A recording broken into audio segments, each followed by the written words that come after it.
Oakville, Washington. A name that sounds like it was plucked from a storybook. Nestled in Grays Harbor County, it's the kind of place where life moves at a different pace, where porch lights stay on for neighbors, and the loudest sounds are typically the rustling of leaves in the vast evergreen forests, or the mournful, distant whistle of a train winding its way through the valleys. It's a town of modest homes, tight-knit bonds, and an unspoken promise of safety. A promise that, for too long, felt unbroken. For residents, the biggest worries were usually the mundane rhythms of small-town life. Perhaps the occasional flood from the Chehalis River, or the quiet anxieties of a changing economy. No one expected a deep, cold shadow to fall here. But in early 2021, a different kind of silence began to settle over Oakville. It wasn't the comfortable quiet of rural life. It was a heavy, suffocating silence, the kind that speaks of something profoundly wrong. It was the silence surrounding a little girl named Oakley Carlson. And this silence would eventually be shattered by a desperate, agonizing cry for answers. A cry that still echoes through the tall trees and across the quiet streets of this once peaceful town. Oakley Carlson was, by all accounts, a small girl with a big, bright presence. Born with a fiery spirit and an undeniable charm, she was described by those who truly knew her as loving, imaginative, and incredibly resilient. She was a child who, despite the instability that would later come to define her short life, had an innate capacity for joy and connection. She should have been starting kindergarten, learning to read, and discovering the endless wonders of the world around her. She should have been safe. But Oakley's story was complicated, even from her earliest days. She was born into circumstances that, from the beginning, challenged the ideal of a stable, nurturing home. Her parents, Jordan Bowers and Andrew Carlson, both struggled with deep-seated issues that would ultimately overshadow every aspect of Oakley's young life. While the details of their family history were largely private, the shadows they cast were long. Oakley's life was marked by a constant push and pull between instability and fleeting moments of profound care. For a significant period of her childhood, she found stability and love in the home of her foster parents, Jamie Jo and Eric Hiles. They provided her with a sanctuary, a place where she could thrive, where her laughter filled the rooms, and where she was cherished beyond measure. Jamie Jo described Oakley as the absolute light of our lives, a testament to the deep bond they formed. The Hiles intended to adopt Oakley, to give her a permanent, loving home, a life free from the shadows that had always threatened her. But then, the system intervened. The goal of Child Protective Services is often reunification, to return children to their biological parents when deemed safe. Despite the profound concerns raised by Jamie Jo and Eric Hiles, despite the visible struggles of Jordan and Andrew, a decision was made. In November 2019, Oakley was returned to her parents' care, and by May 2020, the formal child welfare case was closed, effectively ending official oversight. No more visits, no more check-ins. The system, in essence, walked away.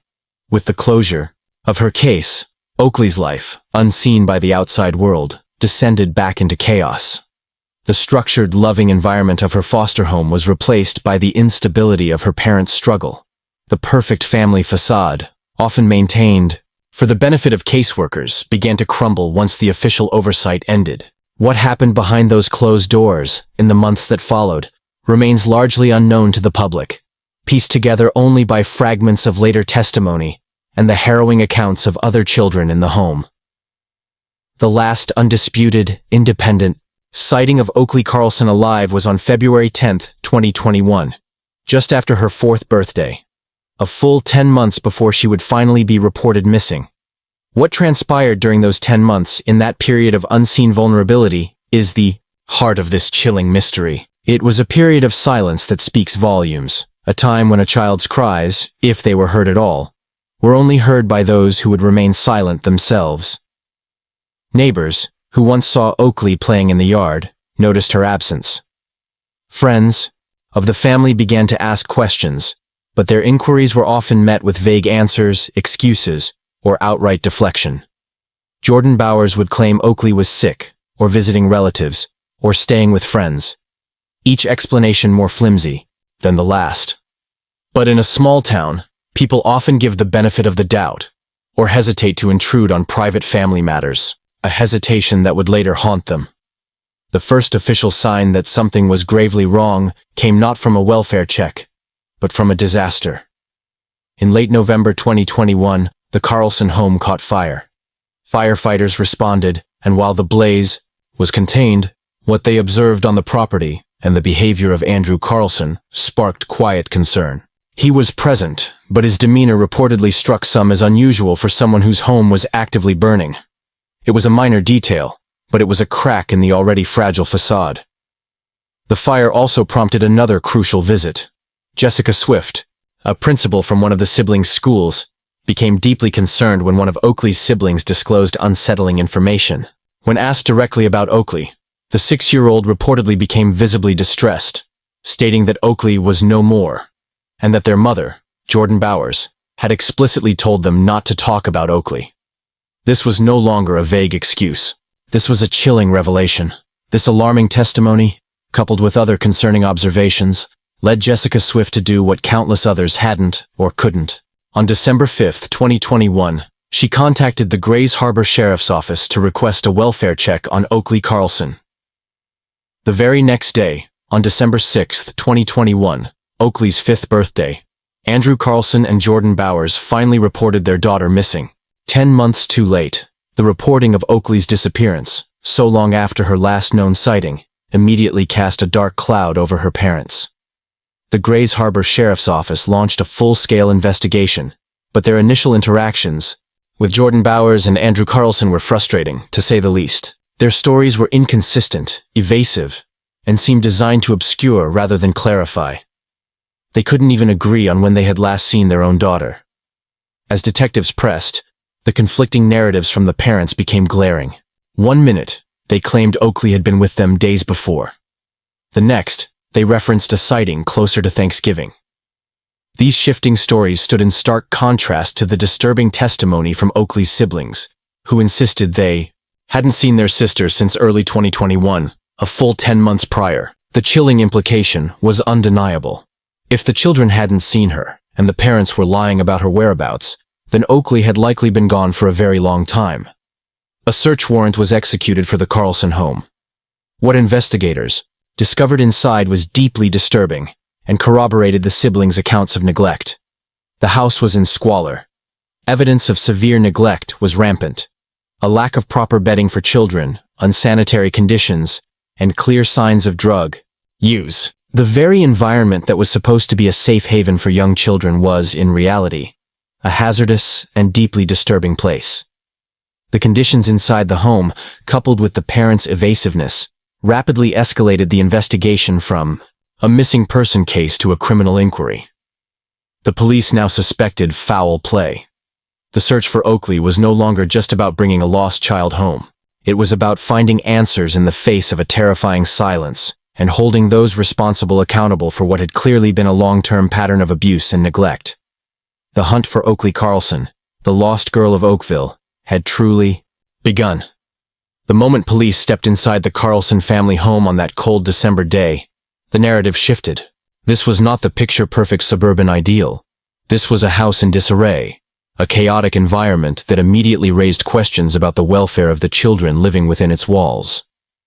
The exterior, unassuming as it was, concealed a reality far more disturbing than anyone in Oakville could have imagined. This was not merely a family home, it was a testament to neglect, a silent witness to a story no one wanted to tell. The interior was a landscape of domestic chaos. What should have been a vibrant, child-friendly space was instead filled with clutter, dirt, and disorganization. Toys lay abandoned amidst household debris. Surfaces were grimy. Floors were sticky. The air itself, investigators later reported, carried the faint, stale odor of neglect. It was a stark contrast to the outward appearance of the average Oakville residents, immediately setting off alarm bells for the seasoned officers accustomed to seeing homes, not just crime scenes. This wasn't merely untidiness. This was a pervasive sense of abandonment, a silent scream from the environment itself. Then came the most chilling discovery, one corroborated by the heartbreaking testimony of Oakley's older siblings.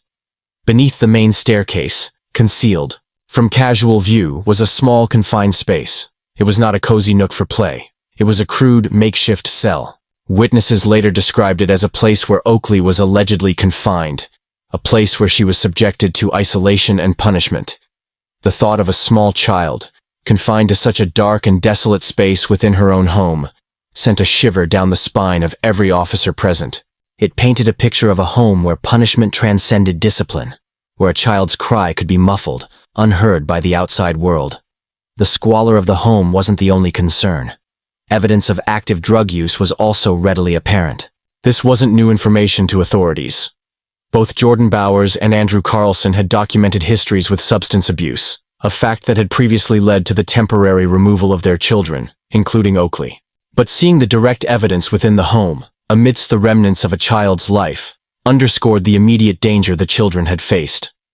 It was a stark reminder of the chaotic and unpredictable environment that substance abuse can create, particularly for young, vulnerable lives. The drugs were not just a hidden habit. They were a pervasive force shaping the domestic environment. Reports from those close to the family, and later the children themselves, suggested a household riddled with instability, where unpredictable mood swings and volatile arguments were common. The children were living in an environment of constant fear, a fear that was amplified by the unpredictability brought on by their parents' addiction. This was the backdrop against which Oakley's life and eventual disappearance would play out. It was Oakley's older siblings who, with incredible bravery, began to paint the most disturbing picture of her last known days. Their testimonies were heartbreaking, a mosaic of fear and witnessed abuse. They described Oakley enduring physical punishments, being deprived of food, and, most horrifyingly, being relegated to the confines of that makeshift space under the stairs. Their accounts were not merely vague allegations. They were specific, visceral descriptions of a pattern of cruelty that defied comprehension. These children, despite their own trauma, bore witness to the suffering of their youngest sister. One particular piece of testimony from Oakley's 6-year-old sister resonated with chilling clarity.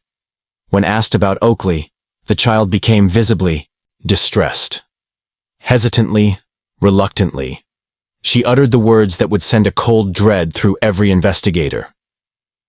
Oakley was no more. She revealed that her mother, Jordan Bowers, had forbidden them from speaking about Oakley, a directive that felt less like a protective measure and more like a desperate attempt to erase a painful, incriminating truth. This wasn't a child speculating. This was a child recounting a directive, a chilling instruction to keep a terrible secret. This profound statement, coming from a sibling, immediately escalated the case.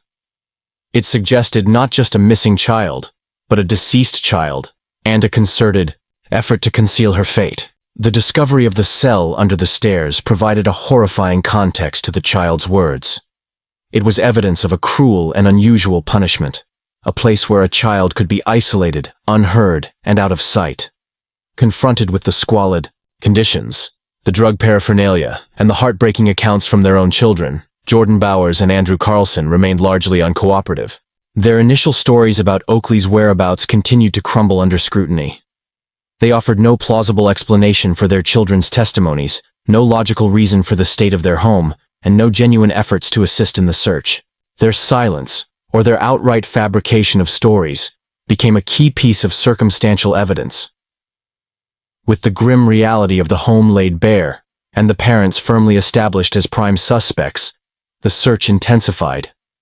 It was no longer just a local effort. Resources poured in from across the region. Law enforcement, search and rescue teams, and dedicated volunteers combed every inch of the rugged terrain surrounding the Carlson property. The nearby woods, the remote trails, the vast, unforgiving landscape of Grays Harbor County became the focus of a desperate hunt. Day after day, week after week, the search continued. K-9 units, trained to detect human remains, were deployed. Drones flew overhead, capturing aerial views of the dense forest. Volunteers walked in meticulous grids, calling out Oakley's name, hoping for a response, or any sign, however small. They were looking for a child, but the accumulating evidence suggested they were increasingly looking for remains. The hope for a living child dwindled with every passing fruitless hour. Yet, despite the exhaustive efforts, despite the dedicated resources and the unwavering commitment of so many, Oakley Carlson remained elusive. The deep, unforgiving forests of the Pacific Northwest guarded their secrets well. No body was found. No definitive answers emerged from the cold ground. The house on the quiet street held its secrets tightly, and the parents, through their silence and their lies, continued to protect the horrific truth of what had happened to their little girl. The investigation, lacking a body, would rely heavily on the circumstantial evidence, the chilling testimonies, and the overwhelming weight of their collective deceit. In the unfolding tragedy of Oakley Carlson, the figures of Jordan Bowers and Andrew Carlson emerged not as grieving parents desperately searching for their child, but as central, chillingly evasive characters. Their history, marred by a pattern of substance abuse and neglect, was well documented by state authorities. This wasn't their first encounter with the child welfare system. It was a disturbing continuation of a cycle that had, tragically, ensnared their children for years. Jordan Bowers, Oakley's mother, quickly became the more volatile and outwardly defiant of the two. Her interviews with law enforcement were a masterclass in obfuscation. She would deflect, deny, and contradict herself, her narrative shifting like sand. One moment, she claimed Oakley was staying with a family friend. The next, she'd suggest the child was with a relative miles away. When pressed for details, phone numbers, addresses, names, her answers would evaporate into vague generalities or outright anger. This web of inconsistencies was a hallmark of her behavior. It wasn't simply confusion from grief. It was a deliberate strategy of misdirection. Her voice would sometimes crack with what appeared to be emotion, but a deeper look revealed a performance, a carefully constructed facade designed to throw investigators off the scent. She embodied the desperate lengths to which someone might go to protect a terrible secret, even if it meant sacrificing any appearance of innocence. Andrew Carlson, Oakley's father, presented a different, yet equally chilling challenge to investigators. Where Jordan was overtly volatile, Andrew was stonewalling through apathy. He offered little. His answers were brief, non-committal, and often echoed Jordan's vague statements without genuine elaboration. His demeanor was strangely detached, lacking the frantic despair one would expect from a father whose 5-year-old daughter was missing. Investigators noted a disturbing lack of proactive behavior from Andrew. He didn't seem to be actively searching for Oakley, nor did he express strong emotions about her absence. His compliance seemed born of resignation, not cooperation. This chilling passivity suggested a deep-seated knowledge of Oakley's fate, a silence that spoke volumes of a truth he was unwilling, or perhaps unable, to articulate. His inaction was as damning as Jordan's lies. The timeline of Oakley's life with her biological parents was a critical piece of the puzzle. After nearly 2 years in the loving care of her foster parents, Jamie Jo and Eric Hiles, Oakley was returned to Jordan and Andrew in November 2019. The child welfare case was formally closed in May 2020. This closure meant state oversight ceased. From that point, what happened behind the closed doors of the Carlson home became entirely private. It was a crucial, catastrophic window of opportunity for abuse to escalate without detection. Amidst the obfuscation from the parents, one voice consistently championed for Oakley, her former foster mother, Jamie Jo Hiles. Jamie Jo and her husband Eric had provided Oakley with the stability and love she desperately needed during nearly 2 years in their care. They saw Oakley thrive. They knew her quirks, her laughter, her potential. And crucially, they had grave concerns about her return to Jordan and Andrew. Jamie Jo and Eric had expressed their fears to the Department of Children, Youth and Families, DCYF. They had warned that the parents were not ready, that the home environment was unsafe. Their pleas, however, went unheeded by a system focused on reunification goals. Oakley's tragic disappearance later fueled the movement for the Oakley Carlson Act, a proposed Washington state bill aimed at increasing oversight and safety measures in similar reunification cases, particularly where parental substance abuse is a factor. This legislation became a direct, painful legacy of Oakley's story, a testament to the system's failings. The return of Oakley to her biological parents, despite the Hiles' heartfelt objections, highlighted a critical flaw in the child welfare system. The mandate to reunify families, while noble in its intent, can sometimes overshadow the paramount need for child safety. In Oakley's case, The closure of her file meant that the very individuals best equipped to monitor her well-being were no longer officially involved. This gap in oversight, this turning away by the system, proved to be a fatal vulnerability for a child who desperately needed a lifeline. Beyond the cold facts of the case, the unvarnished truth of the Carlson home was one of escalating tension and fear. The other children in the household were living witnesses to the chaos and neglect that characterized their parents' lives. Their testimonies were not just anecdotal, they were harrowing accounts of a home ruled by addiction and resentment. They spoke of a pervasive atmosphere of fear, where unpredictable outbursts and acts of cruelty were common. It was within this environment that Oakley, the smallest and most vulnerable, reportedly endured the most severe treatment. Her siblings described her being starved, isolated, and physically punished. The idea of the cell under the stairs was not a metaphor. It was a literal description of a terrifying reality for a young child. These were not just accusations from outsiders. These were the desperate, terrified revelations from children who had witnessed their sister's suffering firsthand. For months, Oakley's silent suffering went unnoticed by the wider world. The closure of her child welfare case meant the crucial checkpoints were gone. The casual observations of neighbors who had seen Oakley playing in the yard earlier in the year faded as she became increasingly unseen. Her absence became normalized, explained away by parents who were masters of deception. The very fabric of small-town vigilance, the network of watchful eyes, was bypassed by a deliberate strategy of concealment. The story of Oakley Carlson's disappearance is fundamentally a story of a silent, agonizing decline, hidden behind the closed doors of a seemingly ordinary home in a quiet town. It is a stark and painful reminder that sometimes, the most profound dangers are not the strangers lurking in the dark, but the chilling secrets kept by those closest to us.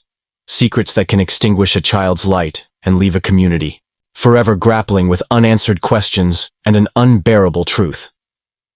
The revelation that 5-year-old Oakley Carlson had been missing for 10 months before being reported shook Oakville to its core.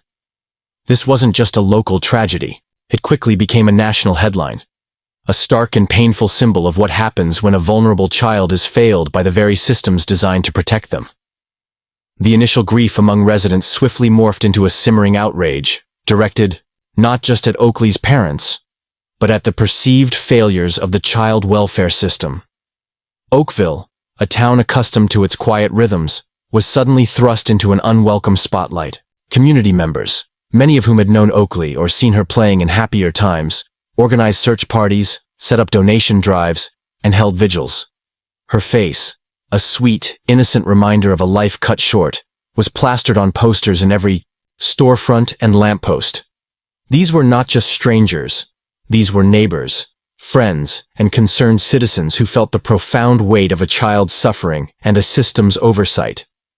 As the shocking details of Oakley's alleged abuse and neglect emerged from court documents and sibling testimonies, public scrutiny turned sharply towards the Department of Children, Youth, and Families, DCYF. Questions were loud and clear. How could this happen? How could a child, known to the system, be returned to a dangerous home, and then vanish without any alarms being raised for 10 long months? The answers, when they came, revealed a complex and often overwhelmed system, grappling with high caseloads, competing mandates, and the inherent difficulty of predicting future risk in volatile family situations. The concept of family reunification, while a cornerstone of child welfare policy, became a central point of contention in Oakley's case. The system's primary goal is to keep families together, or reunite them when possible.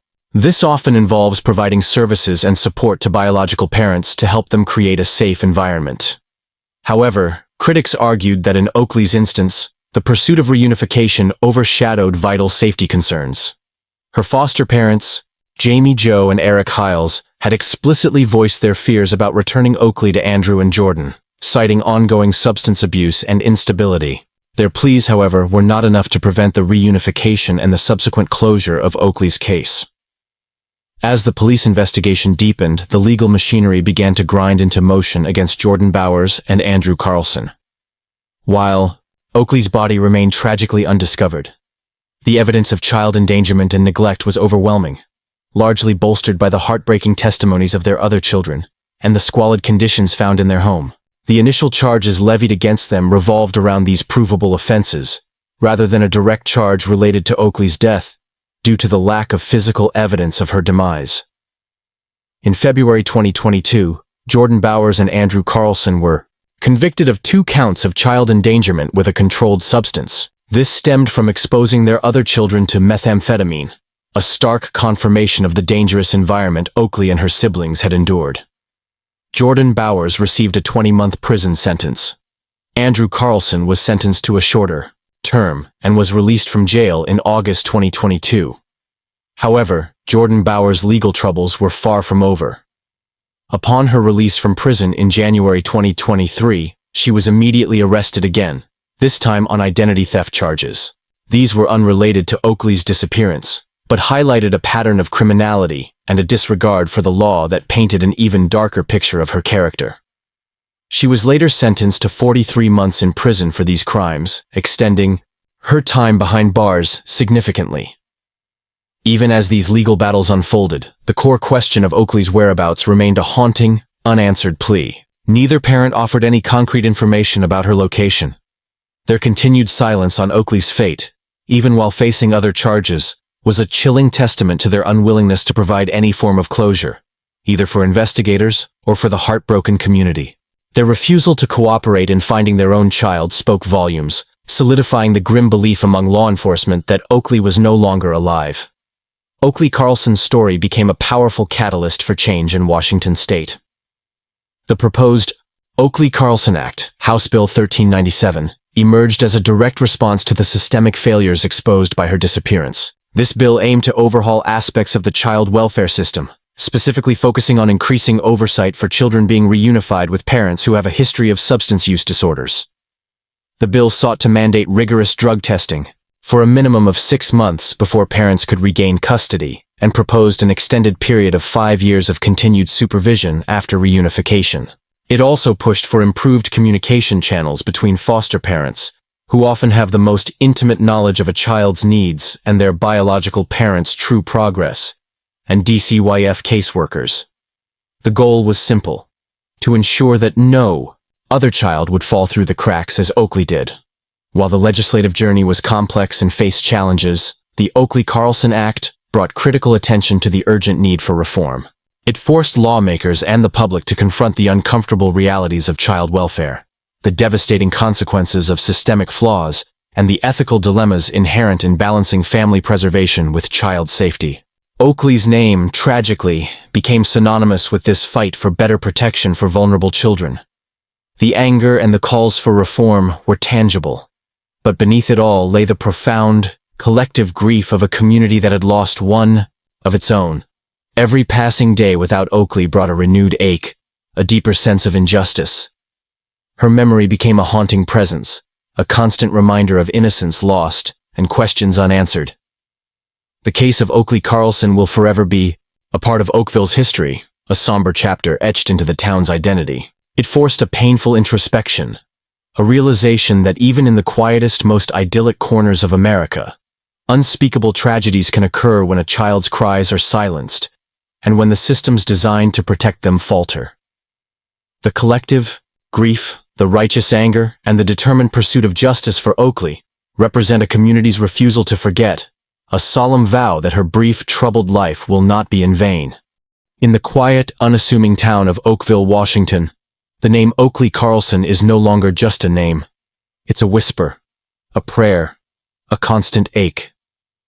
Years have passed since the chilling revelation of her disappearance, yet the wound remains raw, unhealed by time or by the partial justice that has been served. The question that hangs heavy in the air, a silent torment for a heartbroken community, persists with a relentless echo. Where is Oakley? For the residents of Oakville, the knowledge that Oakley's remains have never been found is a particularly cruel form of torment. There is no grave to visit, no tangible place for mourning, no final goodbye. Her memory lives on in the hearts of those who loved her, especially her former foster parents, Jamie Jo and Eric Hiles. But the absence of a physical resting place denies a fundamental human need for closure. This lack of finality keeps the case perpetually open in the collective consciousness, a ghost in the otherwise peaceful landscape. The tragedy of Oakley Carlson is not just about a missing child. It's about the shattering of innocence and the betrayal of trust within the most fundamental unit of society, the family. It's a stark reminder that sometimes the greatest dangers lurk not in the shadows outside, but behind the closed doors of seemingly ordinary homes, concealed by layers of addiction, dysfunction, and deceit. The details of her alleged abuse, the chilling testimonies from her siblings, painted a picture of a home that was anything but a sanctuary. Jordan Bowers and Andrew Carlson, the two people who hold the key to Oakley's true fate, remain imprisoned for their crimes related to child endangerment and identity theft. Their sentences, while significant, do not fully address the ultimate question of Oakley's whereabouts. And from behind bars, they have maintained a chilling silence regarding their daughter's ultimate fate. Despite their convictions, the true narrative of that fateful night, the precise chain of events that led to Oakley's vanishing, remains shrouded in their conflicting, incomplete, and self-serving accounts. This continued silence is arguably the most agonizing aspect of the case for investigators and the community. Even after facing legal repercussions, neither parent has offered the definitive answers that could bring closure. This refusal to cooperate, to reveal the truth about their child, speaks volumes about their character and the depth of their complicity in Oakley's likely death and the subsequent cover-up. It suggests a final, desperate act of control, holding the ultimate secret hostage. For the dedicated law enforcement officers and search teams, the case of Oakley Carlson remains an active and open investigation. They continue to pursue any viable leads, any credible tip, no matter how small. The possibility, however faint, of finding Oakley or her remains drives their relentless pursuit of truth. The reward for information, which has grown to a significant sum, stands as a testament to the community's unwavering commitment to finding justice for Oakley. But with each passing year, the trail grows colder, and the hope of a definitive recovery dims. The legacy of Oakley Carlson extends beyond her individual tragedy. It has become a powerful catalyst for systemic change within Washington State's child welfare services. The ongoing advocacy for the Oakley Carlson Act reflects a collective refusal to let her disappearance be in vain. This proposed legislation, driven by the heartache of those who knew Oakley best, aims to strengthen the safety nets for vulnerable children and to prevent future tragedies. The Act seeks to implement stricter protocols, particularly regarding parental substance abuse, and to ensure that children returned to biological parents receive consistent, long-term oversight. It's a direct acknowledgement of the gaps that allowed Oakley to fall through the cracks, a legislative attempt to learn from a devastating mistake. While the legislative process is slow and often challenging, the very existence of this bill, bearing Oakley's name, ensures that her story continues to drive crucial conversations about child protection. Oakley's case has ignited a broader public discourse about the inherent tensions within child welfare, the noble goal of family preservation versus the paramount need for child safety. It has highlighted the immense pressure on caseworkers, the challenges of assessing risk, and the dire consequences of insufficient resources within the system. Her story forces a critical examination of whether the balance is truly weighted in favor of the child's well-being above all else. For the residents of Oakville, Oakley Carlson is more than just a name in a tragic news story. She is a shared wound, a collective burden, a constant reminder of the darkness that can lurk within the most unexpected places. Her disappearance has irrevocably altered the town's perception of itself, shaking its foundational sense of safety and community. Every child's laughter, every innocent game, is now viewed through a lens of fragile vulnerability. Oakley's story is a profound, deeply unsettling testament to the chilling reality that sometimes the most horrific truths are the ones we desperately try to hide. It's a testament to the quiet suffering that can occur unseen, unheard, behind the walls of a seemingly normal home.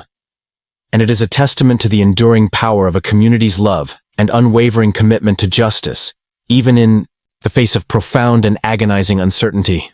The search for Oakley Carlson may never truly end. Her absence will forever remain a haunting question in the heart of Oakville. But her story, etched into the collective memory of a community and the conscience of a system, stands as a solemn vow that while the truth may remain elusive and the pain may never fully subside, Oakley Carlson will never be forgotten. Her silence speaks volumes, a powerful plea for all children to be seen, to be heard, and to be truly safe.